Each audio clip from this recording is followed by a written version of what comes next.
siri ya mafanikio iko kwenye kuhudumia, iko kwenye kuwapenda watu, kuwafanyia mambo mazuri watu, tofauti na wale ambao wanaiba, wanakaba, wanaua ili wapate mafanikio.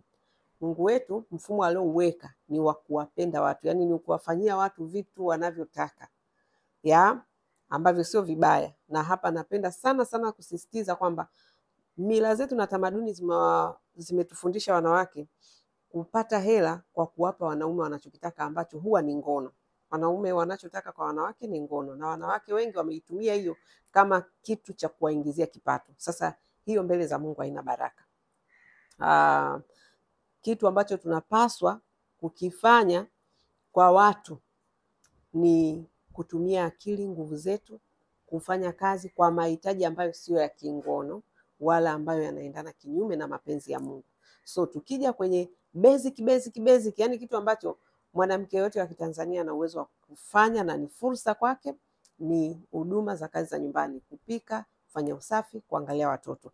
Unapoenda kufanya hicho kitu kwa bosi wako, ni kitu chema. Kukaa na watoto wake, hicho ni kitu chema. Kufanya usafi nyumba yake ni kitu kizuri.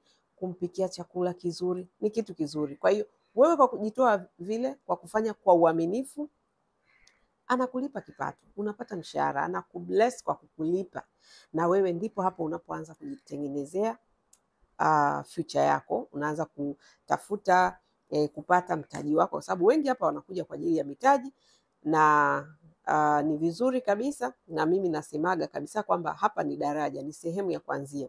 Lakini kitu ambacho nataka niendelee kukukumbusha kila siku, maisha yako yote ukitaka kufanikiwa, usiwaze wewe una shida gani. Najua wengi tunawaza una shida ya hela, unachowaza mwisho wa mwezi unafika saa ngapi upate hela. Kwa hiyo inafanya hata ufanisi wako katika kazi unakuwa ni mdogo sana, kwa sababu unachojiwazia ni wewe. Lakini kama tukiwaza kwa mfumo ambao Mungu wetu ametuwekea, wa kuwaza matatizo ya mwenzako, shida za mwenzako ambazo wewe utakapozitatua, ndipo ambapo yeye atakulipa. Kwa mfano, wadada ambao tunawawazia kwenye mradi wetu wapate kipato, ni kitu kizuri kwamba mradi wa Wadada Center umeanzishwa ili wewe upate kipato. Uone kama ni kitu kizuri, kipato cha halali, ufanye kazi. Yani ni mradi ambao unakutrain wewe kuona thamani ulionayo, kwamba Mungu amekupa nguvu, amekupa akili, zitumie kupata mtaji. Kwa hiyo tunakusaidia kutumia kile ulichonacho kupata mtaji wa biashara. Kwa hiyo ni kitu kizuri sana. Lakini bosi anayetaka dada, naye tunamsaidia vile vile, kwamba aje apate dada ambaye hana changamoto, dada ambaye anajielewa, anajitambua, dada ambaye atakwenda kukaa kwenye nyumba yake kwa amani, kwa utulivu, na kufanya majukumu yake vizuri. Hayo pia ni mambo mazuri. Kwa hiyo sisi kwa kufanya hayo tunamsaidia dada na tunamsaidia bosi, sisi tunapata. Dada anatulipa commitment, sio pesa sio cash, lakini commitment ya 1 year. Hayo ndio malipo ambayo wadada tunawataka walipe hapa kwetu, na ndio maana ni wakali sana kwenye hilo. Huwa tunahakikisha kabisa kwamba ili tuweze kuhakikisha kwamba utafanya hiyo commitment na sisi, lazima dhamana yako tuishikilie, ambao ni mshahara wako ule wa kwanza, ili huyu bosi tulie mwaahidi. Basi tusiwe na ahadi za uongo, ahadi za kona. Wadada ndio wamekuwa wanatuangusha, kwamba anakubali kwamba nitakaa mwaka mmoja, lakini baada ya hapo, huo mwaka, kuna wale ambao mwaka hawaishi, na jinsi wanavyoondoka, mtu anakurupuka anaondoka. Kulikuwa na makubaliano ya kimkataba ambayo tulisema okay, ukiwa na changamoto utawasiliana na ofisi, lakini pia ukitaka kuondoka utahakikisha bosi wako amepata dada mwingine ili wewe uweze kuondoka. Yani kuna mazingira tumeyatengeneza ambayo ni mazingira ya haki na yenye hofu ya Mungu na yenye upendo ndani yake. Yani kwamba hukurupuki tu ukamwacha mwenzio yuko njia panda, hajui afanye nini, Kwa hiyo hivyo ndio vitu ambavyo Mungu wetu anataka tuvifanye, yani tufanyiane vitu vizuri ili tuweze kubarikiwa. Kwa sababu unapoacha mwenzio moyo wake umefunguka, anafurahi kwamba nashukuru ndio dada, licha ya kwamba okay, hajakaa kwangu muda mrefu, labda hajamaliza, lakini kaondoka vizuri. It's a blessing, ni kitu ambacho yani ni cha baraka. Lakini mtu anapoanza kunungunika kwamba yani amekurupuka tu, hajafikiria mimi, hajafikiria watoto wangu, yani ni mambo ya kukomoana, hayana baraka. Ndio maana mimi na watrain, yani unaweza uko kwingine ulikuwa unajionea tu ni vitu vya kawaida, but when it comes, ukija kwa Joyce Kiria, kuna namna ambavyo I want to build my brand. Kazi zangu nazozifanya nataka nizifanye systematic, nizifanye kwa uhakika, nizifanye kwa mpangilio.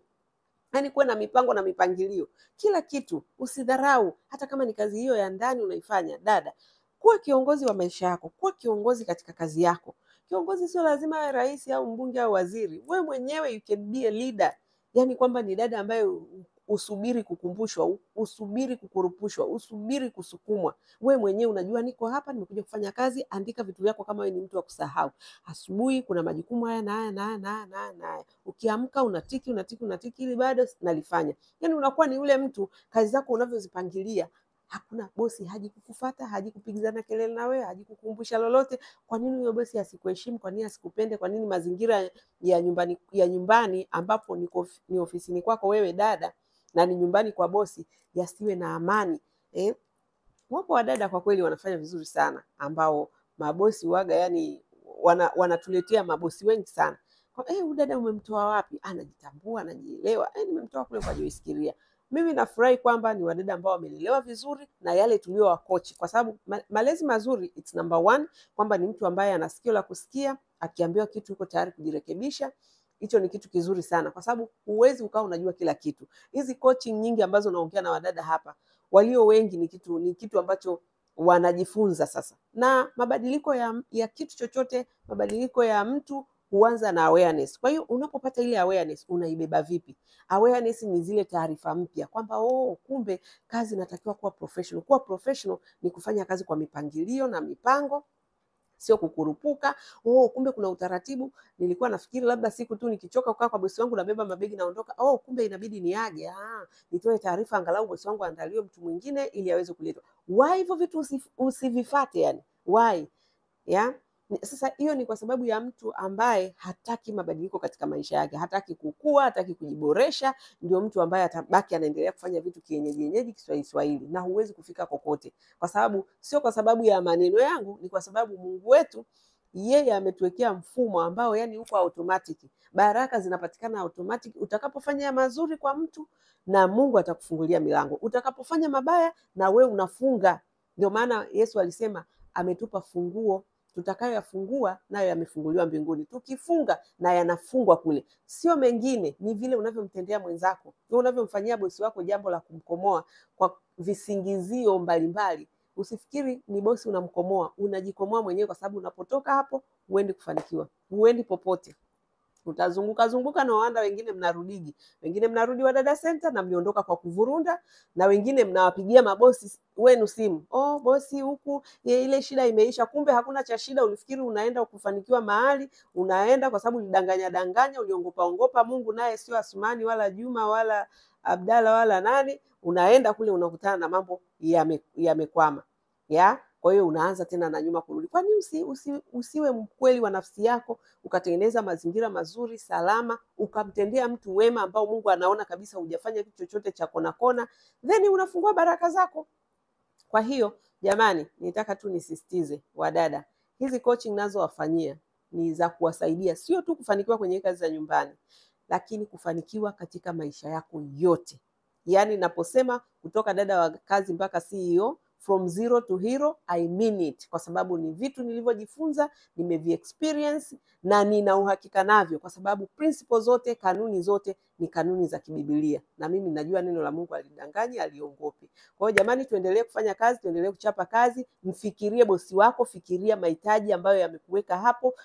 Usifikirie shida zako, fikiria shida za bosi wako, na uzifanye vizuri kwa uaminifu, na kuhakikishia utafanikiwa popote utakapokwenda. Utafanikiwa kila utakachokishika. Utafanikiwa, utabarikiwa, na maisha yako yatakuwa kama yalivyo. I hope hii video itakuwa imekusaidia katika kujiboresha na kuboresha kazi yako unayoifanya, ili Mungu aendelee kukufungulia na kukubariki zaidi na zaidi. Okay? Haya, kazi iendelee.